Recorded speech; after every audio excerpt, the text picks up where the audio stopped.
아멘. 함께 나눌 우리 하나님의 말씀입니다. 구약성경 열왕기상 14장 21절로 24절, 구약성경 540쪽입니다. 오늘은 두 군데 말씀인데 역대하 11장 13절에서 17절도 있습니다. 먼저 열왕기상 14장 21절로 24절 말씀을 한 목소리로 같이 봉독하겠습니다. 같이 합니다. 시작. 솔로몬의 아들 르호보암은 유다 왕이 되었으니 르호보암이 왕위에 오를 때에 나이가 41세라. 여호와께서 자기 이름을 두시려고 이스라엘 모든 지파 가운데에서 택하신 성읍 예루살렘에서 17년 동안 다스리니라. 그의 어머니의 이름은 나아마요 암몬 사람이더라. 유다가 여호와 보시기에 악을 행하되 그의 조상들이 행한 모든 일보다 뛰어나게 하여 그 범한 죄로 여호와를 노엽게 하였으니 이는 그들도 산 위에와 모든 푸른 나무 아래에 산당과 우상과 아세라 상을 세웠습니다. 또 그 땅에 또 남색하는 자가 있었고 여호와께서 이스라엘 자손 앞에서 쫓아내신 국민의 모든 가증한 일을 무리가 본받아 행하였더라. 아멘. 한 군데 말씀 더 봅니다. 역대하 11장 13절로 17절입니다. 같이 또 말씀을 봉독합니다. 시작. 온 이스라엘의 제사장들과 레위 사람들이 그들의 모든 지방에서부터 르호보암에게 돌아오되 레위 사람들이 자기들의 마을들과 산업을 떠나 유다와 예루살렘에 이르렀으니 이는 여로보암과 그의 아들들이 그들을 해임하여 여호와께 제사장의 직분을 행하지 못하게 하고 여로보암이 여러 산당과 순념소 우상과 자기가 만든 송아지 우상을 위하여 친히 제사장들을 세움이라. 이스라엘 모든 지파 중에 마음을 굳게 하여 이스라엘의 하나님 여호와를 찾는 자들이 레위 사람들을 따라 예루살렘에 이르러 그들의 조상들의 하나님 여호와께 제사하고자 한지라. 그러므로 3년 동안 유다 나라를 도와 솔로몬의 아들 르호보암을 강성하게 하였으니 이는 무리가 3년 동안을 다윗과 솔로몬의 길로 행하였음이더라. 아멘. 한 번 더 기도합니다. 주님, 귀하신 말씀 앞에 섭니다.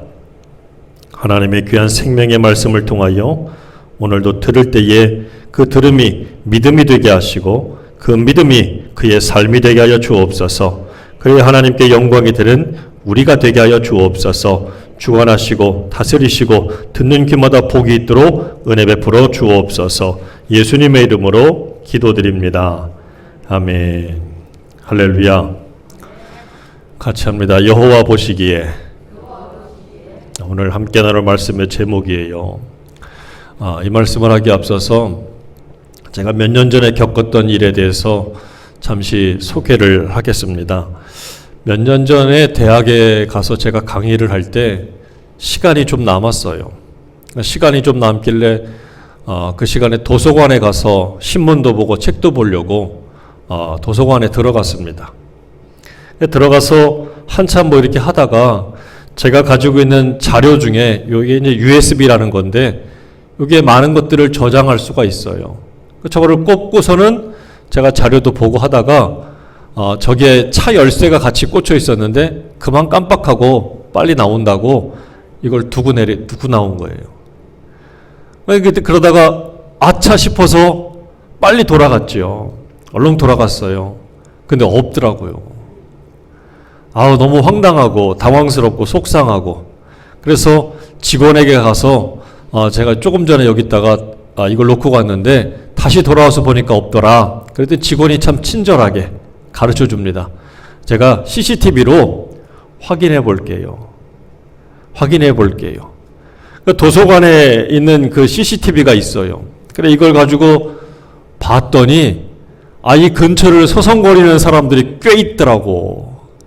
그러니까 여학생들도 있고 그래서 이것들이 혹시 가져갔나 싶어서 막 눈에 불을 켜고 쳐다봤지? 그랬더니 아니더라고요. 근데 마음속에 자꾸 이러는 거예요. 잡히기만 해봐라 이놈. 괘씸한 놈. 이걸 훔쳐가다니.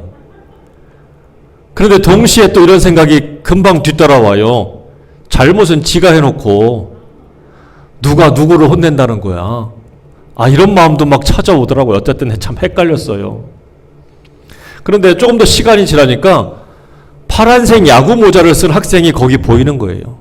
아니나 다를까 손가락을 딱 짚고 꿈지럭꿈지럭 하더니 뭘 빼가지고 주머니에 쏙 넣고 가더라고.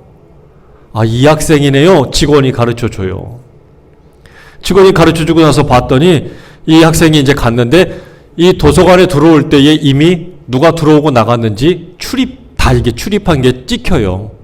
그래서 그 학생이 누군 줄 알고 연락을 할 테니까 가서 계시면 제가 전화 드리겠습니다. 그래서 좀 기다렸더니 그 학생을 찾았대요. 그래서 하는 말이 그래요. 경찰에게 혹시 연락하셔서 처벌하셔도 됩니다. 절도죄로. 근데 아까 제가 어떤 마음이 들었다고 그랬죠? 잘못은 누가 했어요? 잘못은 내가 해놓고 걔도 잘못했지만 나도 잘못했어. 그래서 됐습니다. 처벌은 됐고 잃어버린 것만 찾아도 감사해요. 이러고 돌아왔던 적이, 그래서 잘 받아가지고 왔던 적이 있어요. 감사하더라고요. 그런데 한편으로는 두렵더라고요. 왜? 누군가가 저지른 일을 요 CCTV라는 게 어떻게 해요? 지켜보고 있어요. 우리 어린이집도 들어가면은 CCTV로 다 이렇게 봐요. 절대 저거 쓸 일은 없겠지만 요즘에 얼마나 참 그래요. 이게 모든 것들을 감시하는 기능도 있겠지만 한편으로는 누군가에게는 굉장히 부정적이에요. 인권 침해라고 하는 문제도 있거든요. 이게 긍정도 있고 부정도 있고 그런 모습인데, 하여튼 누군가가 나를 이렇게 지켜볼 수도 있다라는 것을 생각하니까 마음에 참 두려움이 와요. 그렇죠? 그런데 더 마음속에 두려움이 왔던 것은 바로 뭐냐면, 사람이 보는 것도 보는 것이지만 누가 나를 지켜봅니까? 하나님도 나를 이렇게 보시겠구나. 내가 저지른 죄악과 범죄들에 대해서도 다 하나님이 보시겠구나. 왜? 하나님은 어떻게 보십니까? 우리의 중심을 보신대요. 하나님께서 사무엘에게 하신 말씀이 뭡니까? 여호와께서 사무엘에게 이르시되 그의 용모와 키를 보지 말아라. 내가 이미 그를 버렸다. 사울을 버렸다는 얘기예요. 그러면서 내가 보는 것은 사람과 같지 아니하니 사람은 외모를 보지만 나 여호와는 뭘 봅니까? 중심을 보느니라. 하나님은 중심을 봐요. 그러니까 우리는 그의 일어난 겉모습의 행위만 보겠지만 하나님은 그 겉모습이 아니라 뭘 보셔요? 중심까지, 그 마음의 생각, 그의 심장의 생각까지도 다 들여다보고 계시더라라는 거죠. 우리가 흔히 CCTV에 사각지대라는 말이 있어요. 운전할 때도요, 이 뒤에 옆에 거울이 있는데 여기도 보면은 다 보이는 것 같지만 안 보이는 이 지역이 있습니다. 그래서 나는 오른쪽으로 가려고 하는데 갑자기 차가 그냥 빵빵 할 때도 있거든요. 왜? 사각지대라고 그래요. 안 보여요. 마찬가지로 CCTV가 다 지켜보는 것 같지만 안 보이는 데가 있어요. 그 안 보이는 데서 벌어지는 일은 어때요? 이게 찾을 수가 없거든. 증거가 될 수 없어요. 그러니까 못된 짓 하는 사람들이 어떻게 일부러 그런 데 가가지고 때리고 범법행위를 저지를 경우도 있고, 또 그런 데서 일어나는 일들은 증거의 효력도 없거든요.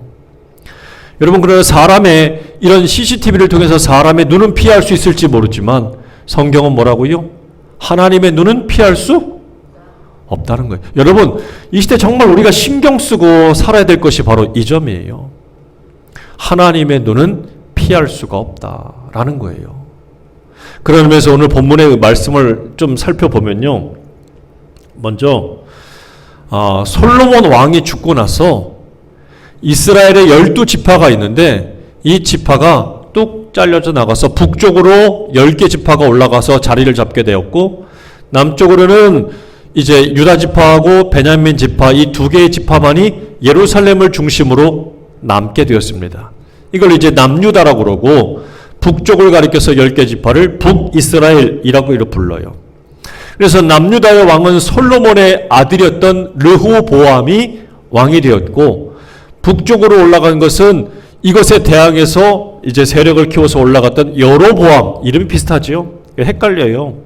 근데 여로보암이 북쪽의 왕이 되었습니다. 자, 그런데 이 르호보암이라고 하는 왕에 대해서 먼저 살펴보면 솔로몬의 왕이잖아요. 근데 이게 통일왕국의 마지막 왕이에요. 통일왕국의. 이때에 나라가 조정막이 나서 갈려졌거든요. 이게 굉장히 큰 실정, 잘못된 정치잖아요. 그러니까 자기가 잘못해서 나라가 잘려져 나갔으니까 얼마나 잘못한 거예요. 그런데 이것 외에는, 이것 말고는 이 르호보암이 나중에 정치를 한 것을 보면은요, 그렇게 크게 잘못한 게 별로 없어요. 별로 잘못한 일이 없더라고요. 비교적 정치를 그래도 잘 했어요. 그가 한 일 중에 대표적인 것들을 보면요, 여기에 보면은 르호보암의 요새와 성체라는 게 나와요. 즉 15개의 성체들을 쭉 쌓았는데 이걸 어디다가 다 쌓았냐면 애굽, 블레셋, 그러니까 주로 남쪽에다가 이 성읍들과 성체들을 쭉 쌓아요. 왜 쌓았을까요? 이게 방어용이에요, 방어. 그러니까 남유다가 돼서 르호보암이 제일 먼저 경계하고 신경 썼던 건 어디냐면 블레셋 족속들이나 애굽을 굉장히 신경 썼던 거예요. 그런데 특이한 점은 뭐냐면 북쪽에다는 안 세우는 거예요. 북쪽에다는 안 세우는 거예요. 왜 그랬을까요? 이방에 북쪽도 지들끼리 딱 갈라져서 올라갔으면 어떻게 보면 원수잖아, 적이잖아. 그러면 거기도 성체를 세우고 막 이래가지고 방어를 해야 될 텐데 북쪽에다는 안 세우는 거예요. 이유가 뭘까요? 거기는 원수처럼 생각하지 않을 수도 있는 거예요. 그러니까 르호보암이, 이거는 뭐 성경에 없지만 나중에 혹시라도 이 북쪽하고 다시 합칠 수도 있지 않을까 라고 하는 그런 생각들을 가지고 있는 거지요. 대신 애굽이나 블레셋은 굉장히 신경 쓰고 원수라고 여겼지만 그 북쪽의 그 동족들은 뭐예요? 자기 같은 민족이잖아요. 어차피 찢어졌지만. 그래서 혹시라도 나중에는 화해하고 하나가 되지 않을까 이런 생각을 품었을 수도 있습니다. 그래서 그렇게는 하지 않았다는 거예요. 자, 그런데 이 르호보암이 이렇게 이제 그런 정치를 펼치고 또 자기의 아들들이 있는데 아들들은 어떻게 하느냐? 그 성읍들로 다 지방으로 보냅니다. 그래서 서로 뭐하게? 뭘 못하게? 서로 왕권을 가지고 쟁탈하고 싸우지 못해. 이게 같이 모여있으면 어떻게 해요? 형제들이, 아들들이 모이면 맨날 싸우잖아. 우리나라 조선왕조 보면 알잖아요. 근데 아들들을 다 이제 멀리 지방에다 보내버린 거예요. 그럼 싸울 일이 별로 없거든요. 그러니까 왕권을 쟁탈하는 이 일에 대해서도 굉장히 철저하게 잘 했었어요. 그러니까 르호보암은 나라를 두 동강이 낸 것 빼고는 그래도 정치를 비교적 잘 했단 말이에요. 그리고 북쪽의 10개 지파 사람들이 뭘 했냐면 이 여로보암을 중심으로 가장 큰 잘못한 것은 우상숭배입니다. 북쪽으로 올라간 10개 지파, 더 많은 사람들이 더 넓은 땅을 차지하고 있지만 그 사람들이 뭘 해요? 산당을 세우고 우상을 만들고 우상들을 막 들여오기도 하고, 그러니까 하나님이 싫어하는 일들만 골라서 막 했어요. 근데 그때에 어떤 일이 있었냐면 오늘 역대하 오늘 말씀을 보게 되면 역대하 11장에 13절부터 어떤 말씀이 나옵니까? 온 이스라엘의 제사장들과 레위 사람들이, 온 이스라엘이 어디예요? 북쪽에 있는 사람들까지다. 그러니까 북이스라엘에 있는 사람들이 어떻게 합니까? 제사장들, 레위 사람들이 다 그 지방에서부터 누구에게 돌아왔어요?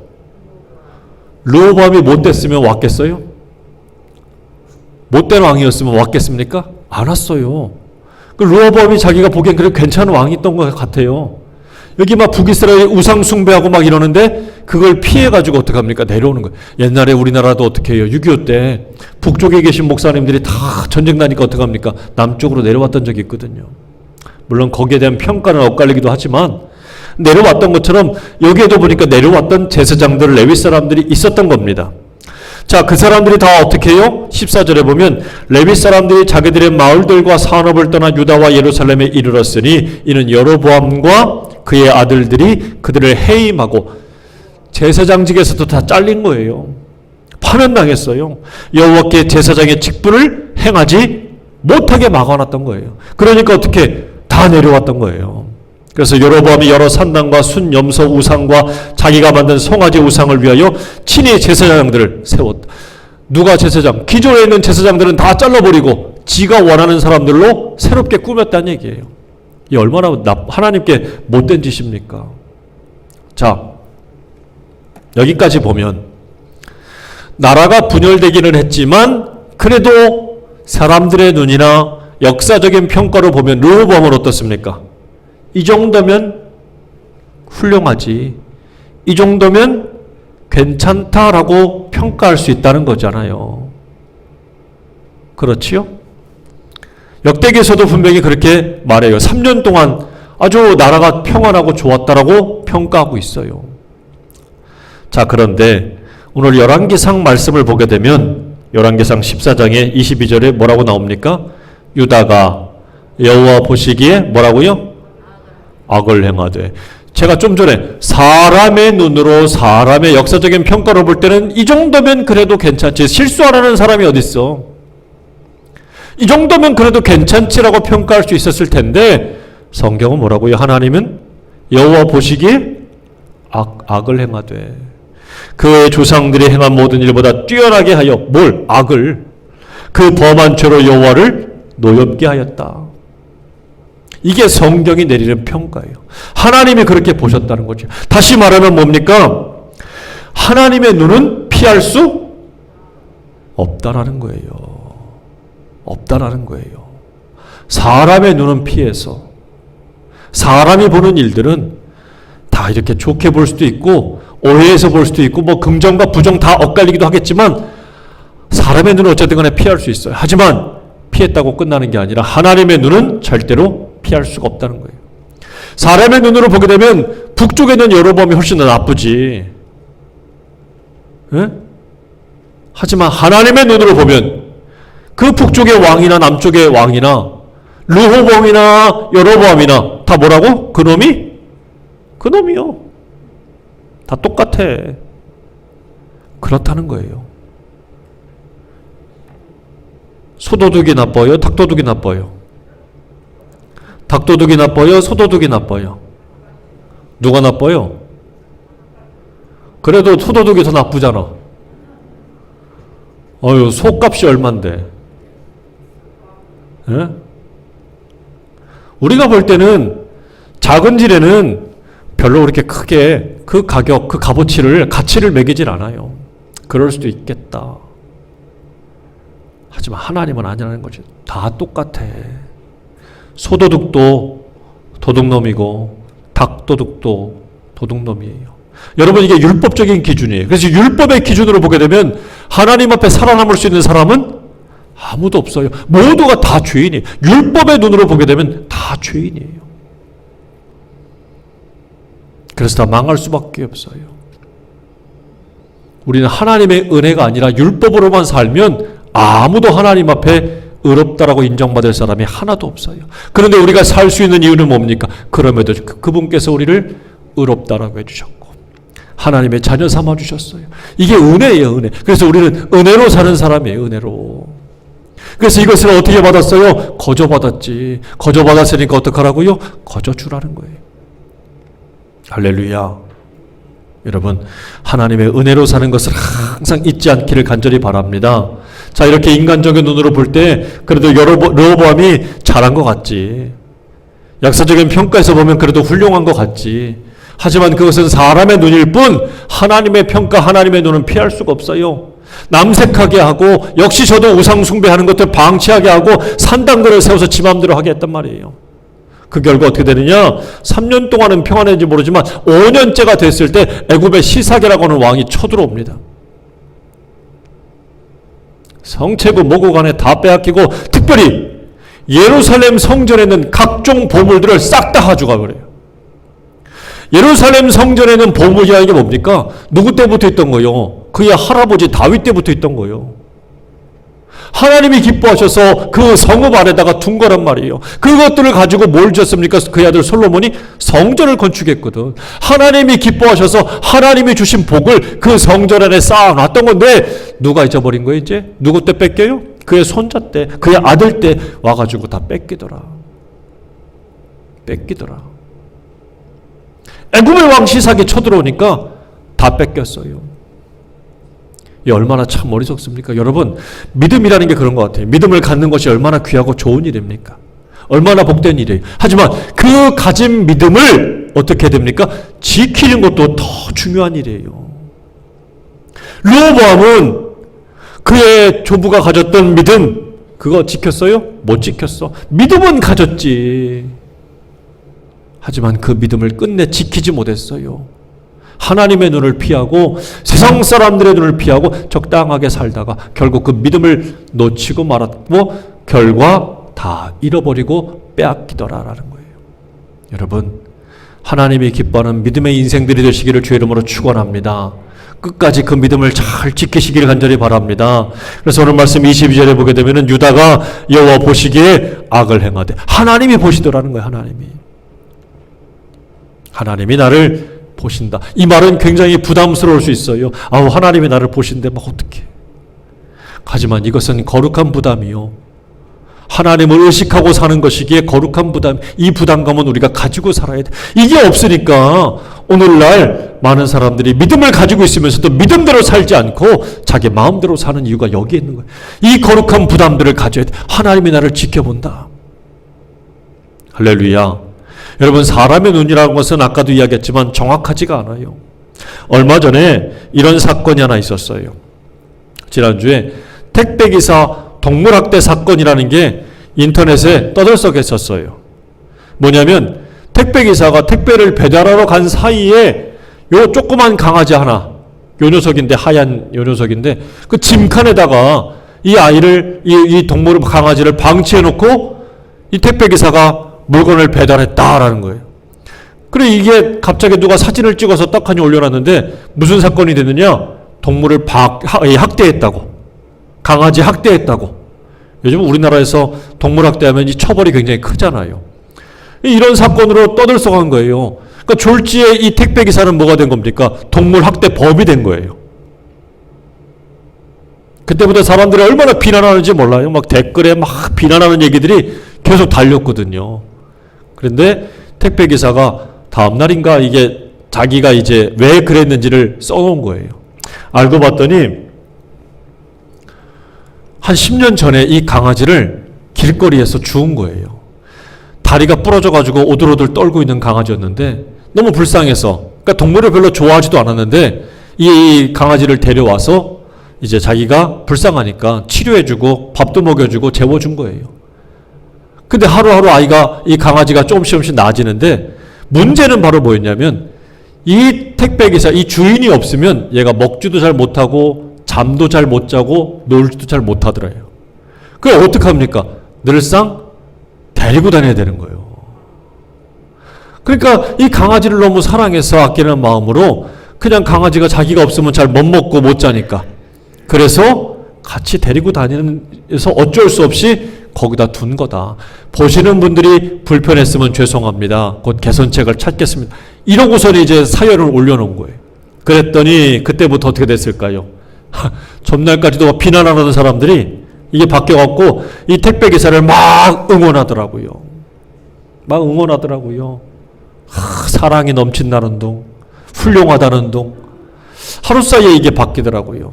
여러분, 사람이 참 말 한마디에 의해서 평가하고 평가받는 세상이잖아요. 이 말이라는 게 때로 우리의 가슴을 후벼 파는 비수가 되기도 하고 때로 우리를 살려내는 이 힘이 되기도 하거든요. 근데 막 거침없이 막 칼처럼 막 쏟아볼 때도 있잖아요. 이 말 조심해야 돼요, 말 조심. 그런데 이 사람이 보는 것이 어떻습니까? 정확할까요? 아니에요. 있는 것, 눈으로 보는 것 그대로만 이해하고 그것대로 판단하고 평가할 때가 많은 거예요. 사실은 그게 정확할까요? 정확하지 않아요. 여러분, 내가 보는 것도 정확하지 않다는 것을 때로 우리가 인정해야 됩니다. 함부로 보고 함부로 그 사람 그의 행위들을 판단하지 말아야 돼요. 그건 누가 하실 건가? 하나님이 하실 거라는 거지요. 할렐루야. 하나님이 하신다는 사실을 우리가 분명히 염두에 둬야 돼요. 왜 하나님이 하실 것까지도 주제넘게 우리가 하는지 돌아봐야 돼요. 내가 누군가를 그렇게 비난하면 그 비난의 화살은 곧 누구에게 옵니까? 내게 돌아온다라고 마태복음 7장 1절에 말씀하고 있어요. 비판받지 않으려거든 비판하지 말아라. 여러분, 우리 평가들을 참 조심해야 돼요. 함부로 눈에 보인다고 함부로 판단하고 함부로 정죄하지 않는 정말 저와 여러분 되기를 간절히 바랍니다. 뭐 하는 겁니까 지금 이 그림은? 무슨 철이 돌아오는 걸까요? 무슨 철이 돌아오면 꼭 저렇게 엎드리시는 분들이 있더라고. 무슨 철이요? 선거철. 선거 때가 되면 어떻게 해요? 길바닥에 엎드려가지고 막 잘못했어요. 뭐 기회를 주세요. 뭐 잘하겠습니다. 뭐 이러시는 분들이 있어요. 아니 선거 전엔 저렇게 엎드리던 분들이 선거 끝나면 다 어디로 갔는지 몰라. 선거 전에는 자기가 엎드렸는데 선거가 끝나면 자기 앞에 사람들을 엎드리게 만들어. 이제는 국민들이 그렇게 바보가 아닌데. 여러분, 이런 행위에 대해서 제가 지금 비난하는 게 아니라 이렇게 선거철이 되면 많은 사람들이 나와서 자기를 알리고 선전하고 막 이렇게 한 표를 호소하고 있잖아요. 뭐 하는 겁니까 지금? 누구를 의식하는 거예요? 사람을 의식하고 표를 의식하는 거예요. 사람에게 잘 보여서 누구를 뽑아달라? 나를 뽑아달라. 이렇게 이야기하는 거예요. 그렇지요? 사람들이 이렇게 사람 보고 자기를 알아달라고 할 때가 참 많잖아요. 나를 알아주면 기분이 좋아지고 막 올라가는 것 같고 마음도 넓어지고 일이 잘 되는 것 같은데 누군가 나를 알아주지 않으면 섭섭하고 서운하고 그러잖아요. 삐지고. 그런데 여러분, 우리가 정말 믿음을 가진 사람들이 정말 인정받고 나를 봐주세요, 나를 알아주세요, 나를 인정해 주세요라고 해야 될 대상이 바로 누구냐? 하나님이시라는 거예요. 선거할 때 사람들이 나를 어떻게 볼까? 이게 굉장히 중요한 것이라면 우리는 그보다 더 신경 써야 될 것이 하나님은 나를 어떻게 보실까라는 거예요. 내 중심까지 보시는 하나님 앞에 내가 바르게 산다는 것은 뭡니까? 하나님은 나를 어떻게 보실까? 하나님은 나를 어떻게 보실까? 여러분, 이게 참 중요해요. 우리가 다니엘서에 보게 되면요, 이 벨세살이라고 하는 왕이 나오는데 이게 막 그냥 성전에서 훔쳐온 기물들을 막 성잔 같은 거 갖다 놓고서는 막 사람들을 모아놓고 막 잔치를 벌입니다. 근데 그때 갑자기 벽에서 손이 하나 딱 나오더니 불쑥 그 손가락이 막 뭐라고 쓰는 거예요. 모두가 두려워서 겁나는데 아무도 해석을 하지 못합니다. 그 글씨는 바로 뭔가 했더니 메네 데겔 우바르신이라고 하는 글씨였는데 누구도 해석을 못해요. 그때 이것을 해석했던 사람이 다니엘입니다. 다니엘이 가서 해석해 주지요. 이미 왕의 나라는 메대와 메네 나라에게 넘어갔다. 너 이제 끝났다. 이 나라는 끝났다. 그리고 하나님께서 너를 저울에 달아봤더니 너 함량미달이다. 부족하더라. 하나님이 보실 때에, 사람이 볼 때는 저는 왕이고 모든 것을 가진 권력자인데 하나님이 보실 때 하나님의 저울에 달아봤더니 너는 함량미달이야, 기준미달이야, 부족해, 안 되나, 이런 평가를 받았다라는 거지요. 여러분, 하나님이 나를 보실 때 나도 하나님의 저울에 달아봤더니 너 안 돼, 이런 말을 들으면 어떡하겠습니까? 사랑하는 여러분, 하나님이 보실 때에 우리의 중심이 함량미달, 기준미달 되는 믿음이 되지 말고 하나님 보실 때 넉넉한 그 믿음이 충만한 정말 온전한 믿음의 사람들이 되시기를 간절히 바랍니다. 같이 합니다. 나는 하나님을 믿습니다. 하나님이 하시는 일에 대해서 우리는 다 믿을 수 있어야 돼요. 원망과 불평하지 말고 의심하지 말고 하나님이 하는 일을 믿으면 그 믿음을 통해서 그 믿음 너머에 이해가 찾아옵니다. 이해를 해야 믿음이 생기는 게 아니에요. 믿어야 그 다음에 이해가 오는 거예요. 하나님이 계심을 믿고 하나님이 하시는 일을 믿으면 그 다음부터 하나님이 내게 알게 해주십니다. 이게 성경의 원리예요. 에스겔 8장을 보게 되면요, 하나님께서 갑자기 환상 중에 나타나셔서 에스겔에게 한 가지 명령을 내리셔요. 담벼락을 보여주더니 그 담벼락을 헐라는 거예요. 에스겔 보고 그 담벼락을 헐어라. 너 그래서 막 헐었더니 에스겔이 담벼락을 막 허물어 버립니다. 그랬더니 그 안에 들어갔더니 또 그리고 들어가래요. 그 하나님 말씀대로 들어갔더니 온 벽에 온갖 우상과 이상한 난잡한 그림들이 온 벽에 막 그려져 있는 거예요. 좀 더 자세히 들어가서 봤더니 그곳에 수많은 사람들이 모여가지고 우상을 숭배하고 있는 모습들이 보였습니다. 누군가 봤더니 바로 이스라엘의 70명의 장로들이 모여가지고 우상을 숭배하고 막 거기에서 그를 찬양하고 있더라는 거예요. 그때 하나님께서 에스겔서 8장 12절에 보면 이렇게 말씀하고 있습니다. 또 내게 이르시되 인자야 이스라엘 족속의 장로들이 각각 그 우상의 방한 어두운 가운데서 행하는 것을 내가 보았느냐? 그들이 이르기를 왜 그들이 하나님이 아니라 우상을 찬양하느냐? 뭐라고 그럽니까? 여호와께서 우리를 보지 아니하시며 여호와께서 이 땅을 버리셨다 하느니라. 그래서 하나님을 경배하는 것을 그치고 우상을 숭배하더라는 거예요. 이것이 그들의 이유였다는 거예요. 하나님이 안 본다는 거예요. 우리가 이렇게 우상 숭배하는 것도 안 보고 우리가 이렇게 나쁘고 범죄하는 일들도 안 보시고 하나님이 그렇기 때문에 우리 숨어있기 때문에 안 보인다는 거예요. 무엇보다도 하나님께서 이 땅을 버렸다는 거예요. 하나님이 그러신 적이 없는데 여러분 이렇게 몰래 은밀하게 한다고 하나님이 모르시는 것이 절대 아니라는 거예요. 그 중심까지도 다 지켜보더라. 그러므로 여러분 우리는 세상을 남들의 의식, 남들의 눈을 의식하고 사는 것도 중요하겠지만 그것보다 더 중요한 것은 하나님의 눈을 의식하고 살아야 돼요. 지금 좀 일이 안 된다고, 일이 좀 꼬였다고 하나님이 나를 버렸다 이렇게 판단하면 절대 안 된다는 거예요. 그거 아닙니다. 하나님은 여전히 우리를 사랑하시고 우리가 미처 생각하지 못하는 모든 것까지도 하나님께서 다 지켜보고 있다는 사실이에요. 제가 지난주에 누가 원고를 부탁하셔서 그거를 한 3시간에 걸쳐서 쫙 읽었거든요. 앉아가지고 쭉 보는데 욥기에 대한 것을 이제 좀 고쳐달라고 그래가지고 쭉 봤어요. 그 욥기의 말씀들을 처음부터 끝까지 쭉 보고서는 그거에 대한 평가를 쭉 찾아서 잘못된 것을 고치고 하는 일들을 했거든요. 욥기서에 보고 참 다시 한번 은혜를 받았던 것이 거예요. 까닭 없이 고통받고 있는 욥이었어요. 근데 그 까닭 없이 고통받고 있었지만 욥은 그래서 막 속에서 막 불이 나가지고 하나님을 법정에 세우려고 막 그렇게 했었거든요. 그래서 막 질문도 하고 막 이래요. 근데 결론이 바로 뭡니까? 욥이 의롭게 여겼고 자기는 아무 잘못이 없어서 이렇게 벌을 받고 하나님이 벌 줘서 내가 이렇게 당한다고 생각했는데 알고 봤더니 하나님이 하시는 일을 욥이 다 모르더라는 거예요. 저 하늘에서 벌어지는 일, 우박을 내리고 번개를 치는 일, 저 바다 속에서 일어나는 일들, 심지어 사냥이 새끼를 낳는 일들 우리가 어떻게 다 압니까? 우리가 어떻게 다 그들에게 힘을 미칩니까? 아무것도 못하더라는 거예요. 하나님이 우리가 행하는 그 너머에서까지도 다 일하시고 역사하시는데 우리는 뭐하고 있어요? 지금 내 눈에서 벌어지는 것만 가지고 하나님이 있다는 둥 없다는 둥 된다는 둥 안 된다는 둥 이렇게 넘겨집어서 판단한다는 거죠. 여러분 지금 다 몰라도 여전히 그 너머에서 누가 일하십니까? 하나님이 일하신다는 거예요. 마침내 욥이 그걸 다 인정하고 수용했을 때 하나님이 어떻게 다시 회복시키더라.